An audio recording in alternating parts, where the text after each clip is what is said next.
What's going on, guys? Chris here from Adamantium Productions, and thank you so much for getting to this part of the video. This is kind of the more boring part, but the more fascinating and more interesting part for the people who are into this camera. Now, the Canon R6, it has blown me away. The quality I can get from it is more than I need, and it just has a beautiful, rich sensor. And if you look at the past shots I just showed you, it proves exactly that. The skin tones look really great. The dynamic range is decent enough, it's pretty good. Autofocus is great, and just the overall smoothness of the video is very professional looking. Now, just a second. I decided to spice things up by using a 24-70. I usually shoot most of my things on my 16-35, but I did want a lot of separation from my background, which makes the image a bit more cinematic. And if we look at the shot, it definitely makes a huge difference when you use longer lenses. That's part of the reason why I got the 24-70. I wanted something that could be versatile like the 16-35 in terms of, wide enough, because 24mm is pretty wide. But then it can go all the way to 70mm, and at 70mm you get really good background separation, and the IBIS in this camera helped me out a ton.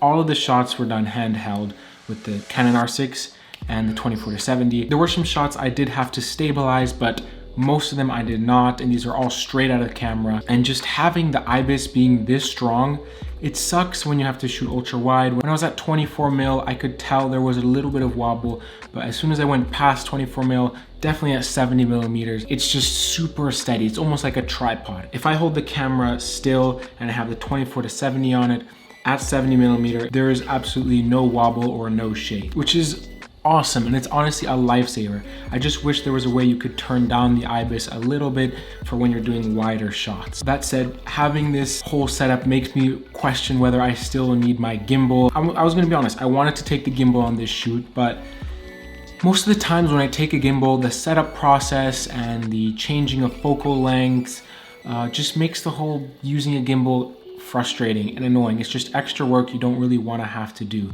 So having strong IBIS can be helpful. And it's also especially annoying if you're trying to use a lens like the 24-70, that when you zoom out to 24, the barrel extends, so the center of gravity changes, which basically throws off the whole gimbal. What I want you guys to pay attention in these shots is the sharpness, but at the same time, how it's not too sharp. Now, what I mean by this is, obviously this is 4K. It is a very sharp image, but what I don't really like about a lot of the Sony footage and some of the Nikon footage is that it seems a little bit too sharp. Now, I know you may be questioning, why does that even matter? It's just when I'm shooting skin tones, when I'm shooting the face, when I'm shooting models, when I'm shooting people in general, having so much detail is kind of counterintuitive to their beauty. Because at the end of the day, you want them to look as beautiful as possible. And I had a really beautiful model with me. But the thing is, when you have a super sharp sensor, it kind of shows all the imperfections you don't want to show. And in video, you can't really airbrush it that much. But having a detailed 4K that isn't too digitally sharpened makes the image just really flattering. And I think this camera with a lens like the 24-70 is just a great package for all around photography and videography. As you can see, I also took many pictures with it, and it just looks super beautiful. And to think this is a package with photo and video is awesome, and this is part of the reason why I made so many videos about this camera. I really love it, which is kind of interesting because I made one video about what I didn't really like about it, and I got so many dislikes.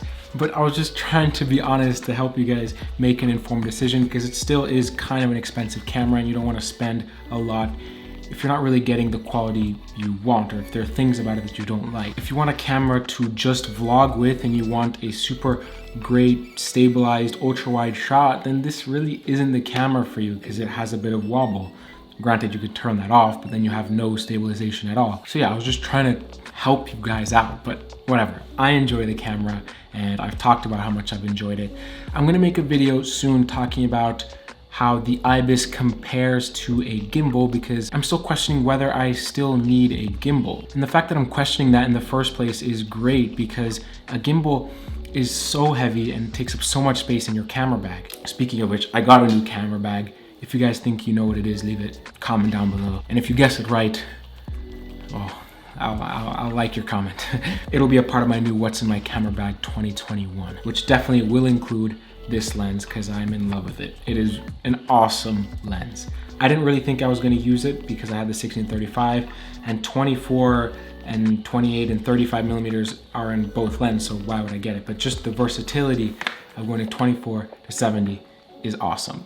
So yeah, I hope this video helps you out a lot. I just wanted to put some video out there and some photos out there of this camera showing its true potential, because when I was researching the camera myself, I didn't really find many videos showing the actual quality and what the sensor can really produce. So there's no crazy LUTs on any of this video. There's nothing that would distort it at all. Actually, I didn't even put on an ND filter. I cranked up the shutter speed. I know you're not supposed to do that, but I didn't want any change in color cast because I do kind of have a cheap ND filter. So I didn't want any changes in color cast or any weird vignetting. So I just wanted straight out of camera what this camera can do, and it did not disappoint. So if you guys are considering buying this camera, I do have a link down in the description.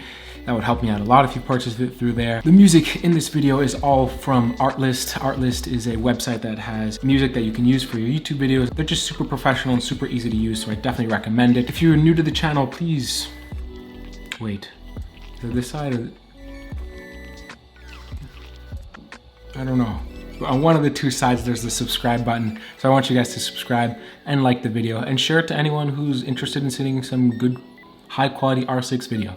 And if you guys want, if I get comments down below asking for the raw footage, I will give you guys the raw footage if you want to test it out with your computer, or if you want to just see how the image looks. Oh, wait, I still need to make my video about this new computer. This is so powerful. Oh, so easy to edit this. Thank you guys so much for watching. Chris here, and I'll see you guys in the next video.